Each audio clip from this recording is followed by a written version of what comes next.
दोस्तों अगर आप पेटीएम का सेविंग्स अकाउंट खोले हुए हैं तो आप इस वीडियो को अंत तक देखिएगा क्योंकि पेटीएम के सेविंग्स अकाउंट में केवाईसी करना जरूरी है। तो अगर आपको भी केवाईसी करने को कहा जाता है तो केवाईसी शुरू हो चुका है, कैसे करेंगे कंप्लीट प्रोसेस इस वीडियो में बताने वाला हूं। देखिए ये पेटीएम एप्लीकेशन है। सबसे पहले आप पेटीएम एप्लीकेशन को चाहो तो अपडेट कर लेना, ठीक है। इसके बाद इस एप्लीकेशन को ओपन करना। पेटीएम पर आपको लॉगिन कर जाना है। पेटीएम पर लॉगिन करने के बाद देखिए होम पेज है। होम पेज में आप स्लाइड करते हुए नीचे की तरफ आओगे तो सी ऑल सर्विसेज का ऑप्शन मिलेगा। फिर यहां पर सबसे नीचे स्लाइड करके आओगे तो यहां पर बैंक अकाउंट का ऑप्शन मिलेगा पेटीएम पेमेंट बैंक में। इस पर आप क्लिक करोगे। उसके बाद लोकेशन की परमिशन आप यहां पर दे दोगे। यहां पर पासकोड आपको दर्ज करना पड़ेगा जो आप सेविंग्स अकाउंट में लॉगिन के वक्त यूज करते हैं या वॉलेट में लॉगिन के वक्त यूज करते हैं। पासकोड दर्ज करने के बाद ये लॉगिन हो जाएगा और ये देखिए सीधे रिडायरेक्ट किया है केवाईसी कंप्लीट करने वाला एक्शन के लिए। कह रहा है कि भाई यहां पर प्रोसीड करके केवाईसी कंप्लीट करो। मैं एक बार बैक करके दिखा देता हूं। तो ये मेरा सेविंग्स अकाउंट है। 196 रुपया 23 पैसे है सेविंग्स अकाउंट में। फिक्स डिपॉजिट में 2154 रुपया है। और आप सभी को बताना चाहेंगे कि आरबीआई की तरफ से अभी भी इस पर रोक लगा हुआ है, ठीक है। यहां पर समथिंग वेंट रॉन्ग हो गया। चलो एक बार फिर से सेविंग्स अकाउंट पर क्लिक करता हूं। हाँ, तो यहां पर आप देखेंगे कि एक्शन रिक्वायर्ड ऑन केवाईसी, यानी कि मुझे जो केवाईसी करना था वो 16 तारीख को केवाईसी कर देना था, 16 अक्टूबर को। लेकिन अभी तक केवाईसी मैंने कंप्लीट नहीं किया है, इसलिए यहां पर केवाईसी करने का ऑप्शन दिखा रहा।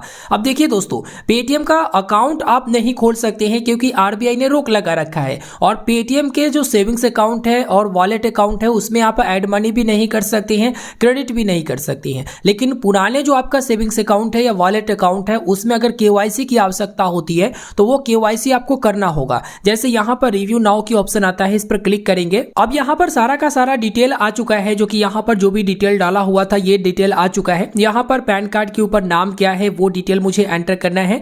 रेसिडेंस स्टेटस यहां पर सिलेक्ट करना है। इंडिविजुअल है तो इंडिविजुअल सिलेक्ट कर देंगे।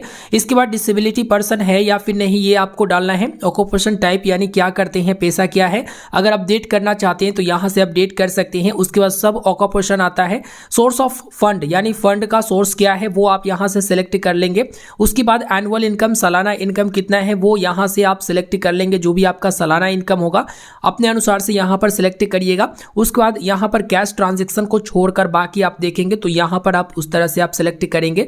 बाकी यहां पर जो टर्म्स एंड कंडीशन है ये सभी को आपको अलाउ करना है और उसके बाद सबमिट कंसेंट पर आपको क्लिक करना है। बाकी ऊपर में आपका जो पहले से केवाईसी डिटेल होता है, जैसे आपका नाम, date of birth, PAN number, C KYC ID और एड्रेस, ये सब आपको ऊपर में शो हो जाता है। अगर आप केवाईसी डिटेल को ऐड करना चाहते हैं, जैसे इसमें से कुछ भी बदलना चाहते हैं, जैसे date of birth, PAN number, C KYC तो बदलता नहीं है, बाकी जो करेंट एड्रेस वगैरह है इसी में से कुछ भी या नाम बदलना चाहते हैं तो आपको इनसे कॉन्टेक्ट करना पड़ेगा। यहाँ पर लिखा हुआ है ना कि केवाईसी डिटेल में अगर चेंज करना चाहते हैं तो आप इनसे कॉन्टेक्ट करिए। वैसे बाकी जो पर्सनल डिटेल है उसे आप चेंज कर सकते हो। तो यहां पर सारा डिटेल मैंने एंटर कर दिया है। उसके बाद सबमिट कंसेंट पर क्लिक करता हूं। सबमिट कंसेंट पर क्लिक करने के बाद देखता हूं आगे क्या कुछ होता है।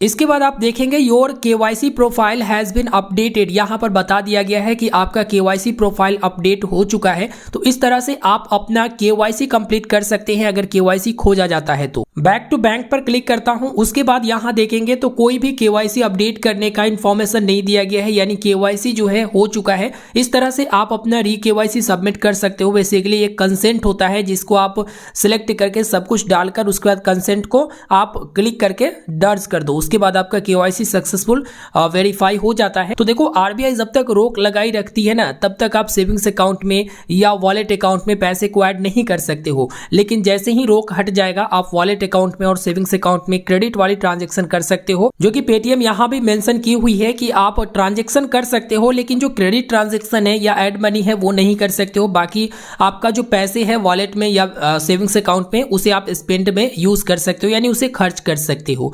तो जब आरबीआई की तरफ से रोक हटेगा तभी ऐड मनी होगा और नया अकाउंट तभी खुलेगा जब आरबीआई की अनुमति होगा। फिलहाल आप लोगों को केवाईसी करने की अगर ऑप्शन आ रहा तो आप अपना केवाईसी को जरूर सबमिट करें। जब तक केवाईसी नहीं करेंगे तब तक जो है आप अपना बैलेंस को यूज नहीं कर पाओगे। फिलहाल इस वीडियो में इतना ही। और वैसे भी केवाईसी करोगे तो आपका सेविंग्स अकाउंट चालू रहेगा, इस बात का भी ध्यान दीजिएगा। इस वीडियो को लाइक करके अपने दोस्तों तक शेयर करिए और चैनल पर नए होंगे तो जरूर से जरूर सब्सक्राइब करिए। आपका केवाईसी अपडेट है या फिर नहीं जरूर ज़रूर मुझे कमेंट करके बताइए, ताकि और लोगों को पता हो सके कि भाई आप लोगों को भी ऑप्शन दिया गया था या आप लोगों ने भी अपडेट कर लिया। धन्यवाद।